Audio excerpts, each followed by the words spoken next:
वृंदावन बिहारी लाल की जय। राधा रानी की जय श्री गुरुदेव भगवान की जय। श्री राधे राधे। भक्ति प्रश्नोत्तरी कार्यक्रम प्रारंभ किया जा रहा है। आइए हम सब भक्ति संबंधित प्रश्नों को श्रवण करें। श्री राधे राधे गुरु जी, आपके श्री चरणों में कोटि कोटि दंडवत प्रणाम। इमरती जी हैं एमपी से। इनका प्रश्न है, मेरे परिवार में हर 8-10 दिन में बहुत लड़ाई होती है। ऐसे धीरे धीरे करते इतना बढ़ जाता है कि मानो मरने मारने पर उतारू हो जाते हैं। ऐसे में मैं भगवान का नाम जपते हुए बीच बीच में जप करती रहती हूँ। घर में ठाकुर सेवा करती हूँ, पर भगवान की सेवा में बहुत बाधा आ रही है। क्या करूँ? कृपया मुझे उपाय बताएं कि ऐसे में कैसे ठाकुर सेवा करूँ मैं। ठाकुर सेवा के अलावा एक काम और करना पड़ेगा, तब ये शांति होगी, और वो है सामूहिक संकीर्तन। सामूहिक संकीर्तन का मतलब घर में जितने लोग हैं उन सबको हाथ जोड़ करके, प्रार्थना करके, पैर छू करके, कैसे भी मना कर, विनती करके, कोई अहंकार नहीं दिखाओ, एकदम विनम्र हो करके सबसे विनती करके बैठाओ। आप कीर्तन करो, उनको कहो कि आप भी बोलो, जो कीर्तन आपसे बन सके, सीताराम सीताराम या हरे राम, जो भी आपको बन सके वही कीर्तन बोलो। आधा घंटा बोलना, इससे कम नहीं, ज़्यादा भले हो जाए। आधा घंटा की जगह 1 घंटा हो जाए तो और अच्छी बात है। नहीं कोई घर में है तो आप एक समय निर्धारित करो जिस समय घर में लोग होते हैं, और उस समय आप पहले शुरू करो और कहो कि देखो भैया, अपने घर की लड़ाई खत्म करने के लिए ये उपाय है। इससे भगवान की कृपा भी होगी हमारे ऊपर, भक्ति भी प्राप्त होगी, और हमारे घर में शांति बनी रहेगी। तो कीर्तन शुरू करो और प्रार्थना करके सबसे बुलवाओ अपने पीछे। आधा घंटा पहले बंद मत करना। तो ये आप यदि प्रतिदिन करेंगे, किसी दिन भी बंद नहीं करेंगे, तो ये लड़ाई घर की खत्म हो जाएगी और भक्ति प्राप्त होगी, सुख शांति होगी। श्री राधे राधे। अंजू जी हैं जयपुर से। इनका प्रश्न है, महाराज जी, मेरा लड्डू गोपाल में वात्सल्य भाव है, राधा रानी में सखी भाव है और सीताराम प्रभु जी में इष्ट भाव है, गोपी भाव है। मैं किस मार्ग पर चलूं? कृपया करके मुझे बताएं। मैं 2 महीने से आपकी प्रश्नोत्तरी देख रही हूँ और 2 साल से मैं प्रेमानंद जी महाराज को सुन रही हूँ। उनसे ही नाम महिमा सुनकर मैंने सीताराम नाम जब शुरू किया है। रामचरितमानस जी का पाठ करती हूँ। अब मुझे गुरु दीक्षा लेने का भाव आ रहा है। प्रेमानंद जी महाराज जी की वाणी से मेरा जीवन नए जन्म के जैसे परिवर्तित हुआ है। तो मैं राधा वल्लभ संप्रदाय में प्रेमानंद जी महाराज जी से दीक्षा लूँ या सीताराम प्रभु जी को भजने के लिए रामानंदी संप्रदाय से दीक्षा लूँ? मैंने 1-2 बार चतुराशी जी, राधा सुधा निधि और सेवक जो का पाठ भी किया है। तो मुझे सीताराम प्रभु जी ही भाव में आते हैं। यदि आपके भाव में सीताराम जी आ रहे हैं तो रामानंदी संत से आपको दीक्षा लेनी चाहिए। और यदि आपके मन में लड्डू गोपाल के लिए वात्सल्य भाव जमता है, वो ही अच्छा लगता है, तो आप लड्डू गोपाल को अपने बच्चे की सदस्य मानो, अर्थात वात्सल्य भाव रखो, बड़ा प्यार दुलार करो उनको। तो आप दीक्षा ले लो, सीताराम जी के भक्ति आपको चाहिए तो करो, लेकिन लड्डू गोपाल भी साथ में रखो। लड्डू गोपाल के प्रति वात्सल्य भाव रखो और सीताराम जी के प्रति जो भाव आपका पहले से वही रखो।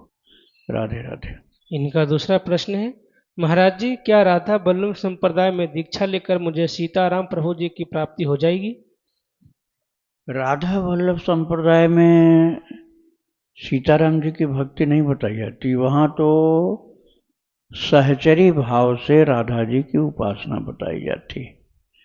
तो इसलिए आपको सीताराम जी की प्राप्ति के लिए तो रामानंदी संत से लेना ही होगी दीक्षा। श्री राधे राधे। रौनक जी हैं दिल्ली से। इनका प्रश्न है, मैं हरे कृष्ण महामंत्र का जाप करता हूँ। कोशिश होती है 1 लाख नाम का जप करूँ। सुबह शाम 15 मिनट गायत्री मंत्र का भी जप करता हूँ। 30 मिनट ग्रंथ का अध्ययन करता हूँ। साथ ही हनुमान चालीसा, गणेश जी और शंकर जी का स्तोत्रम भी पढ़ता हूँ। आपके सत्संग में सुना था कि अगर हम राधा रानी के अनन्य भक्ति करें तो प्रेम भक्ति जल्दी मिलती है। मेरी जिज्ञासा है, क्या मुझे गायत्री जप और ग्रंथ पढ़ने के बाद सिर्फ हरे कृष्ण महामंत्र का ही जप करना चाहिए? कृपया मार्गदर्शन करें, कैसे अपना रूटीन बनाऊं ताकि मैं राधा रानी की प्रेम भक्ति इसी जन्म में प्राप्त कर सकूं। आपका गायत्री जपने का पहले से चल रहा है तो एक माला जपो गायत्री। सुबह स्नान के बाद केवल एक माला गायत्री जप करो, और जितने पाठ आपने बताए हैं उनमें से कोई भी पाठ की आवश्यकता नहीं, नाम बढ़ाना पड़ेगा। लेकिन ऐसा नहीं कि पाठ भी छोड़ दो और नाम भी नहीं बढ़ाओ। 1,00,000 आप कर सकते हैं तो 1,00,000 से कुछ ऊपर भी कर सकते हैं।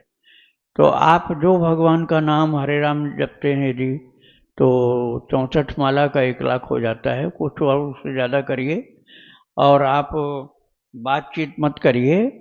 जब खूब ज़्यादा करिए, पाठ सब छोड़ दीजिए। गायत्री मंत्र करना है तो एक माला करिए। केवल जप करते जाइए। भक्त चरितावली जरूर सुनना, उससे प्रेम बढ़ता है। श्री राधे राधे। सुखदेव जी गुरु जी अम्बाला से इनका प्रश्न है, भगवत प्राप्ति का अर्थ क्या होता है? क्या इसका अर्थ है कि दोबारा जन्म नहीं होगा या कुछ और? देखो भाई, जन्म वाली बात जो है वो किसी मनुष्य के बस का नहीं है। आपका यदि कहीं मन का लगाव होगा तो वहाँ जन्म होगा, और यदि आपका लगाव खत्म हो गया तो भगवान से प्रेम है, विशेष प्रेम है, तो भगवान के साथ आपको धरती पर आना पड़ेगा, या प्रभु के भेजे हुए आना पड़ेगा, या भगवान का अवतार होगा तब आना पड़ेगा। और यदि निर्गुण निराकार में कोई लगा हुआ है या सगुण साकार में ही है, और उसको जब बहुत ज़्यादा किया है तो मोक्ष मिल सकता है। लेकिन यदि प्रेम विशेष है तो मोक्ष भक्त चाहता नहीं, भक्ति ही चाहता है। तो उसको यह नहीं रहता कि हमारा जन्म नहीं हो।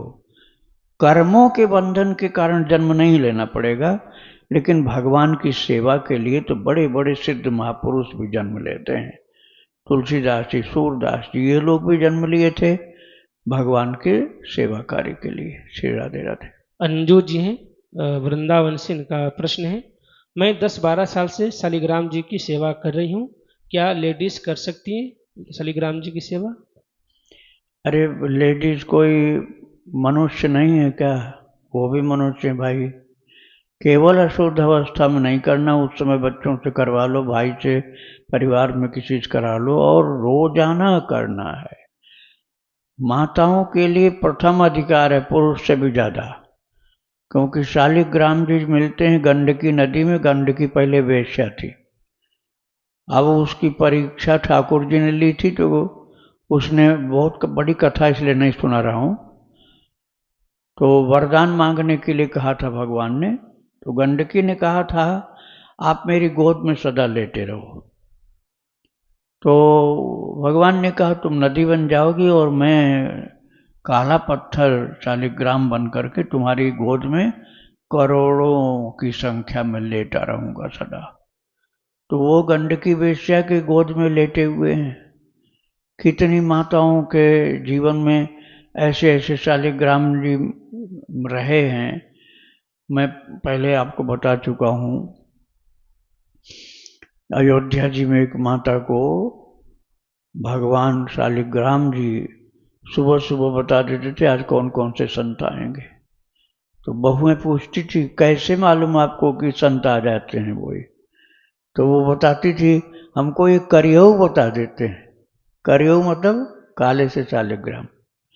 और चित्रकूट में ऐसी माता थी जो प्यार के कारण भगवान शालिग्राम को चौडौल बना लेती थी, ऐसे ठोंक ठोंक करके प्यार से, कोई हथौड़ा तो नहीं ठोंकती थी, हथेली, एक हथेली में लेके दूसरी हथेली से प्यार से उनको गोल गोल बना लेती थी। तो मतलब भगवान प्रेम के भूखे हैं, उनको स्त्री और पुरुष से कोई मतलब नहीं है।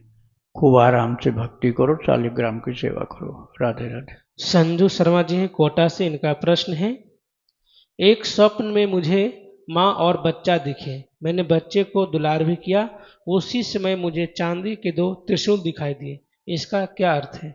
इसका अर्थ है कि भगवान शिव की कृपा हो रही है, वात्सल्य भाव से भगवान की सेवा करो और शिव जी का आशीर्वाद मिलेगा, आपकी भक्ति आगे बढ़ेगी, सफलता मिलेगी। राधे राधे। संदीप जी हैं बिलासपुर छत्तीसगढ़ से, इनका प्रश्न है, क्या गोपियों के कोई गुरु थे भगवान श्री कृष्ण अवतार से पहले? जैसे गोपियां भगवान विष्णु जी को पूजा करती थी, क्या गोपियों का भगवान श्री कृष्ण जी के लिए उनका प्रेम ही सब कुछ था?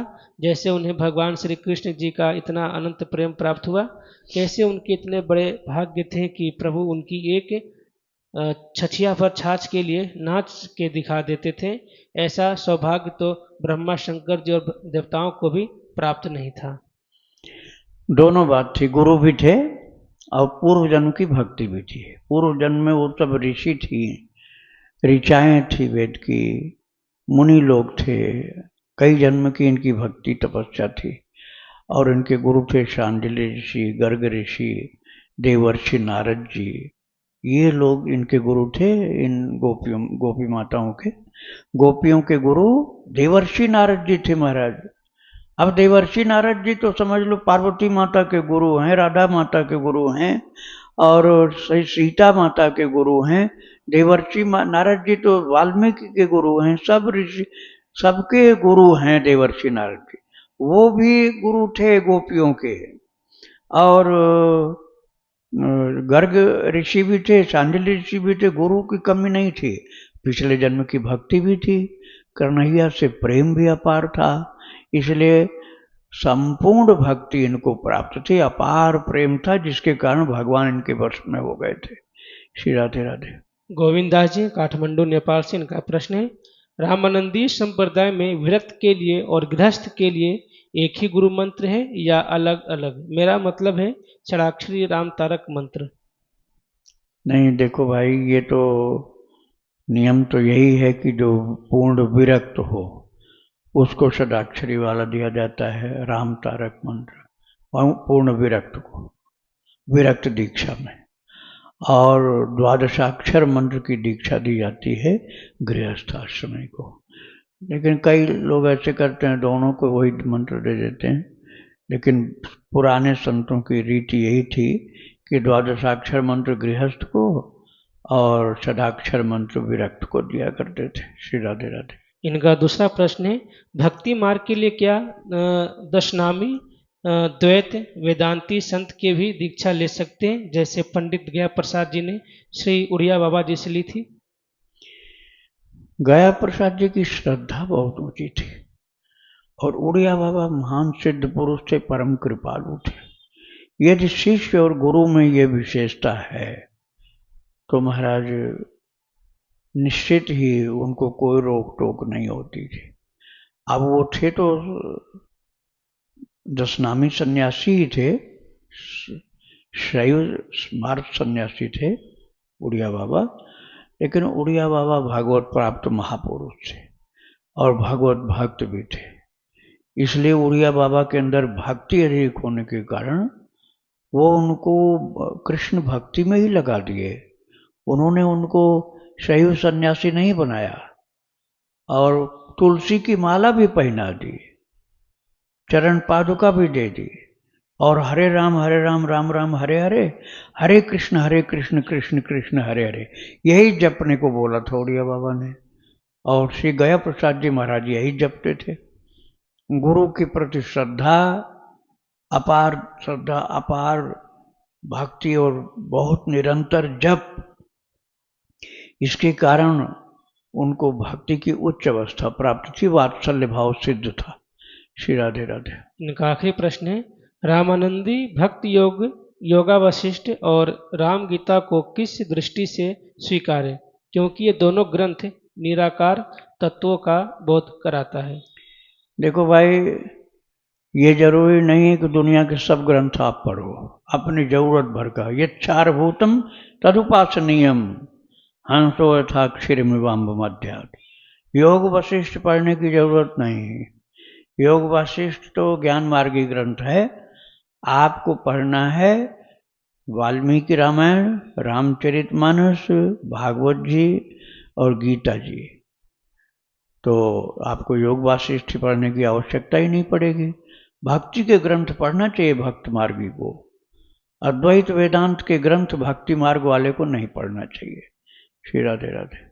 सूर्यांश दुबे जी हैं, प्रयागराज से इनका प्रश्न है, गुरुजी जो लोग ज्ञान मार्ग से चलते हैं उनका मोक्ष हो जाता है, तो क्या जो लोग भक्ति मार्ग से चलते हैं उनका भी मोक्ष हो जाता है कि नहीं? क्योंकि अभी आध्यात्मिक प्रश्नोत्तरी में आपने बताया था जो भक्त भगवान के दिव्य धाम में रहते हैं, वैकुंठ धाम, गोलोक धाम, वह भी भगवान की इच्छा से जन्म लेते हैं। तो जो ज्ञान मार्ग वाले हैं उनका अगर मोक्ष हो गया तो क्या उनका भी जन्म होता है या मोक्ष के बाद उनका जन्म नहीं होता? क्या होता है? उनका कोई शरीर रहता है? वह किस धाम में रहते हैं या उनका कोई अस्तित्व ही नहीं रहता है? क्या होता है? मोक्ष के बाद बताने की कृपा करें, क्योंकि भक्त लोग, प्रेमी लोग मोक्ष नहीं चाहते, तो किस कारण वह मोक्ष नहीं चाहते, बताने की कृपा करें। देवर्षि नारद जी महाराज वृंदावन में भगवान की सरस लीलाओं का दर्शन करते करते रोने लगे। तो उनसे ऋषियों ने पूछा, आप तो महान ज्ञानी भक्त, आप क्यों रोए? बोले, मैं अपने लिए नहीं रो रहा हूं, मैं उनके लिए रो रहा हूं जो सायुज्य मोक्ष प्राप्त करके भगवान में लीन हो गए, क्योंकि अब उनका फिर जन्म नहीं होना है।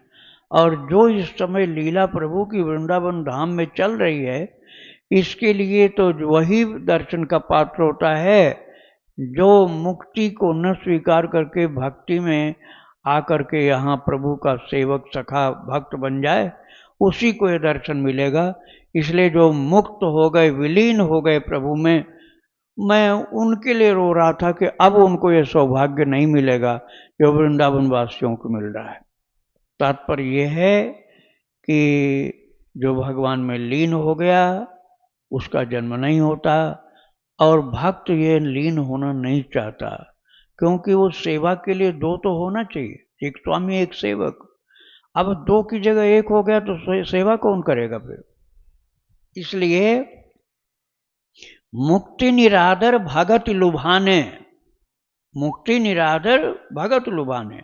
श्री चैतन्य महाप्रभु ने तो कह दिया कि मुक्ति का मतलब हुआ कि अब वो भक्ति के लायक ही नहीं रह गया। उन्होंने कह दिया, भुक्ति मुक्ति स्पृहा यावत पिशाची हृदय वर्तते तावत भक्त सुखस्यात्र कथम अभ्युदयो भवेत। ये चैतन्य महाप्रभु ने कहा था।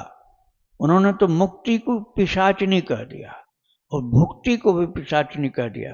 कहा इन दोनों मुक्ति पिशाचिनियों से, भुक्ति और मुक्ति दोनों पिशाचिनियों से पहले तुम अलग हो जाओ, तब भक्ति के लायक बन पाओगे। नहीं तो भगवान से कुछ मांगते रहोगे, मांगते रहोगे, मांगते रहोगे, तो भुक्ति में अटके रहोगे चाहे मुक्ति में अटके रहोगे।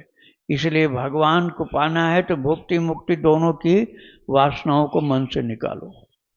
और भगवान भक्त को वो मुक्ति देते हैं जिसमें वह अलग सत्ता उसकी सेवक के रूप में बनी रहती है।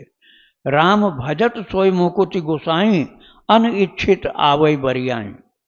राम का भजन करने से बिना इच्छा के भी मुक्ति मिलती है, लेकिन वो मिलती है सामीप्य, सालोक्य, सारूप्य, इस प्रकार की भगवान की सेवा वाली मुक्ति मिलती है। श्री राधे राधे। कानपुर सिंह गुरु जी का प्रश्न है, पूज्य गुरुदेव, आपके द्वारा सुनाए गए स्वामी श्री हरिदास जी के चरित्र में कुंज बिहारी जी को राशिकेश्वरी भी बताया है। स्वामी श्री हरिदास जी का सखी संप्रदाय का चरित्र है। आपके भक्ति आश्रम में भी राशेश्वरी श्री रसिक ठाकुर जी के दर्शन होते हैं, तो क्या यह दर्शन भी सखी भाव की ही प्रेरणा है? कृपया मन का संशय दूर कर दास को अनुग्रहित करें। मुझे भी सखी भाव में आनंद आ रहा है, मन लग रहा है, और आगे कैसे बढ़े? भगवान सभी भाव को आदर देते हैं, स्वीकार करते हैं, मानते हैं। भाई इसमें कोई बंधन नहीं है, आपके प्रेम पर ये डिपेंड करता है। अब आप ये समझ लीजिए, उड़िया बाबा जो थे उनके शिष्य गया प्रसाद जी, अभी मैं बता रहा था आपको, उड़िया बाबा अद्वैती संत थे, क्योंकि ब्रह्म सत्यम जगन मिथ्या उनका सूत्र था, उनके जीवन का आदर्श था। किंतु उनके शिष्य गया प्रसाद जी का वात्सल्य भाव था। तो क्या उड़िया बाबा ने उनको मना कर दिया कि वात्सल्य भाव की साधना मत करो? अरे जो परम सिद्ध महापुरुष होते हैं ना, उनको सभी भाव सिद्ध हो जाते हैं और वो उड़िया बाबा के शिष्य होने पर भी अद्वैत वेदांती नहीं थे, वो थे कन्हैया के सच्चे प्यारे भक्त, वात्सल्य भाव वाले।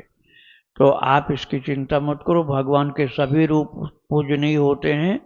युगल रूप चाहे एक हो, चाहे दोनों हो, चाहे सहचरी भाव हो, चाहे गोपी भाव हो, और चाहे दास्य भाव हो, चाहे वात्सल्य भाव हो, जो भी भाव से आप भगवान से जुड़ोगे, ठाकुर जी परम कल्याणकारी हैं, आपको कृपा करके भक्ति प्रदान करेंगे। राधे राधे। पूजा तिवारी जी नैमिषारण्य सीतापुर से, इनका प्रश्न है रामचरितमानस और श्रीमद् भागवत महापुराण पढ़ने का क्या फल है?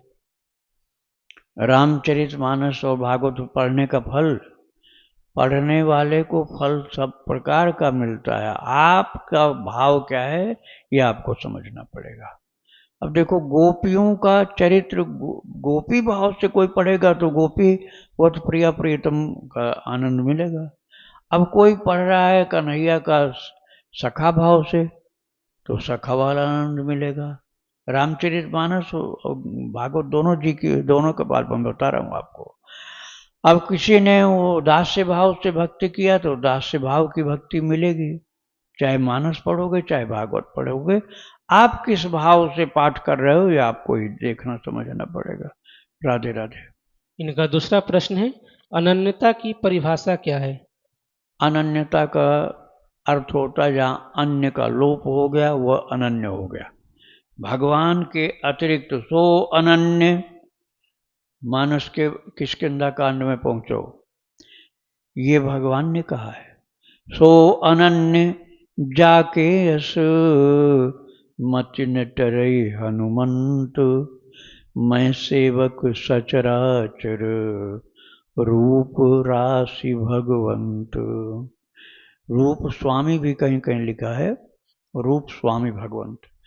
तो जो सर्वत्र भगवत दर्शन करता है एक अपने प्रभु का, और उन्हीं को स्वामी मानकर अपने को सेवक बना के जीवन भर साधना करता है, और भगवान अपने ठाकुर जी जो हैं उनके अतिरिक्त जगह जगह देवी देवताओं में भटकता नहीं है, वह अनन्य है। अनन्य का तात्पर्य अन्य नहीं, केवल एक ही अपने आराध्य हैं, अपने आराध्य के अतिरिक्त और कोई नहीं है, वही अनन्य भक्त है। श्री राधे राधे। इनका आखिरी प्रश्न है तुलसीदास जी ने जब रामचरितमानस लिख रहे थे तो उन्होंने एक चौपाई लिखी, सिया राम मैं सब जग जानी, करहूँ प्रणाम जोर जुग पानी। तो राम कृष्ण हरि सबकी उपासना पद्धति मंत्र एक ही क्यों नहीं है?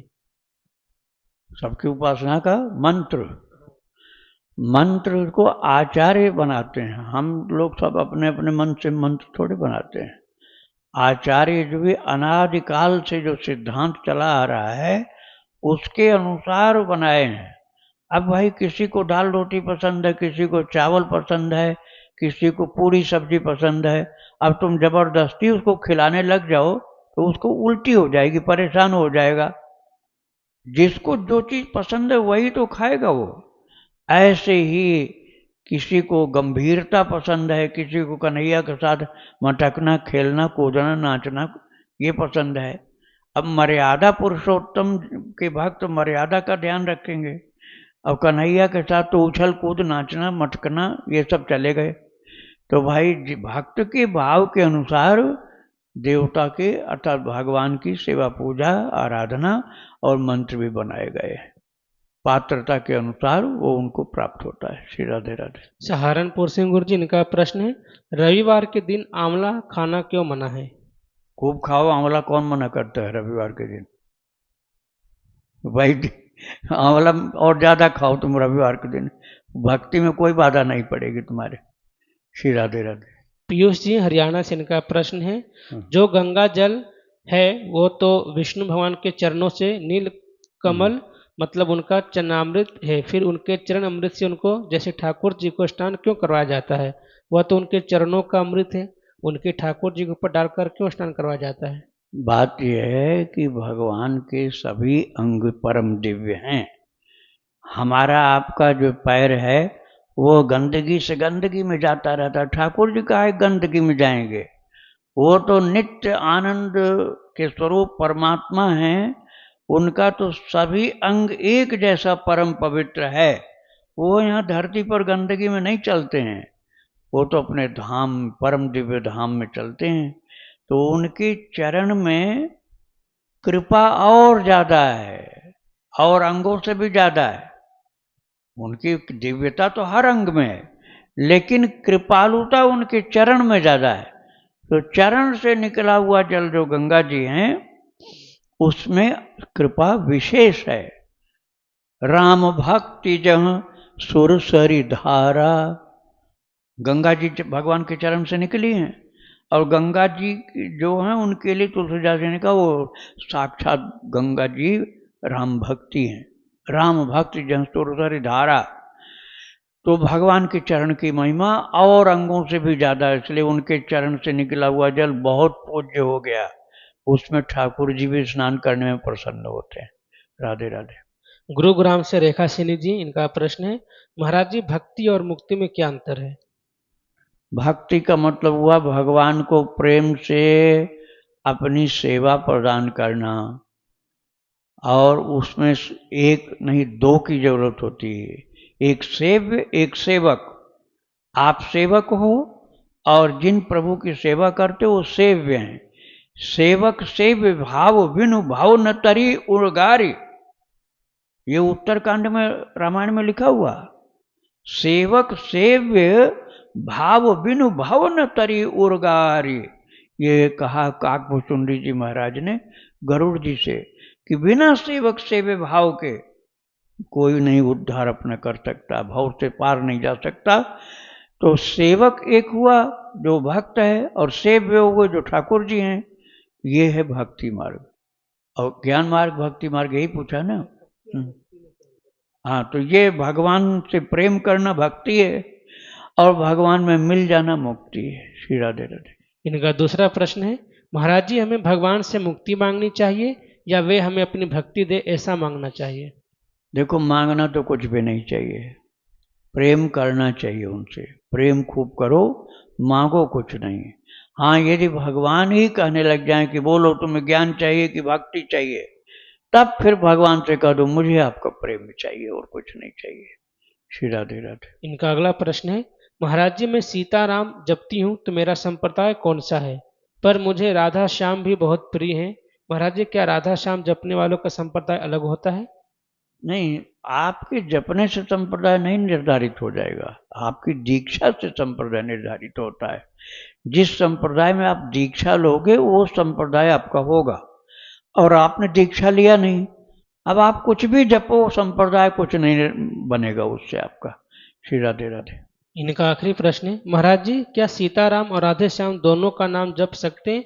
क्योंकि कहते हैं कि एक ही नाम पकड़ना चाहिए, जिसका नाम जपते हैं मरने पर वही लेने आते हैं। अरे भाई, वो एक ही हैं, सीताराम और राधे श्याम एक ही हैं। आप सीताराम सीताराम राधे श्याम सीताराम सीताराम राधे श्याम ऐसे आप जप सकते हैं। और मरने के बाद वही आते हैं, तो भगवान वही हैं, वही कृष्ण है, वही राम है, और दोनों में से कोई भी रूप धारण करके आएंगे। जिस रूप में आपका प्रेम होगा उसी रूप को धारण करके आएंगे। राधे राधे। वंदना जी हैं दिल्ली से, इनका प्रश्न है, मेरी बेटी कुछ गलत रास्ते पर जा रही है, शायद इसकी संगति भी खराब हो गई है। मैं ऐसा क्या करूं कि मेरी बेटी गलत आते छोड़कर भगवान भागवत राह पकड़ ले? वो कोई पूजा पाठ नहीं करती है, मैं करती हूँ तो मुझे भी मना करती है, यह सब बेकार होता है। क्या मैं उसके लिए नाम जप करूं? मेरी बात से सुनना भी नहीं चाहती है। महाराज जी मैं उसके लिए काफ़ी फिक्र रहती है, कृपया मुझे समाधान बताएं। हाँ, आपने ठीक कहा, आप उसके नहीं नाम जप करिए, भगवान के चरणों में बैठ के खूब ज़्यादा जप करिए। थोड़ा सा जपने से नहीं काम होता ऐसा काम, खूब ज़्यादा जब आप करेंगे तो वो नाम महाराज की कृपा से अंतर पड़ेगा, परिवर्तन आएगा। श्री राधे राधे। आज का आखिरी प्रश्न गुरु जी, दीपक जी उदयपुर से, इनका प्रश्न है, विपत्ति काल में भगवान की शरणागति में मन में विचारों का वेग चलता है, तो शरणागति कैसे होगी? विपत्ति काल में ये विश्वास पहले करो कि भगवान ही एकमात्र हैं अपने सगे, यही मेरी विपत्ति का भी नाश करेंगे। और जब आपके मन में बात दृढ़ता से बैठ जाएगी कि यही मेरी विपत्ति का नाश करेंगे और कोई नहीं विपत्ति मेरी टाल सकता है, तो शरणागति और ज़्यादा हो जाएगी आपकी। मतलब पहले विश्वास करोगे तब, ये विश्वास करना पड़ेगा कि तुम्हारी विपत्ति को भगवान ही दूर कर सकते हैं, दूसरा कोई दूर नहीं कर सकता, पर शरणागति पक्की हो जाएगी, विश्वास, श्रद्धा, भरोसा बढ़िया बन जाएगा। राधे राधे। वृंदावन बिहारी लाल की जय। राधा रानी की जय श्री गुरुदेव भगवान की जय।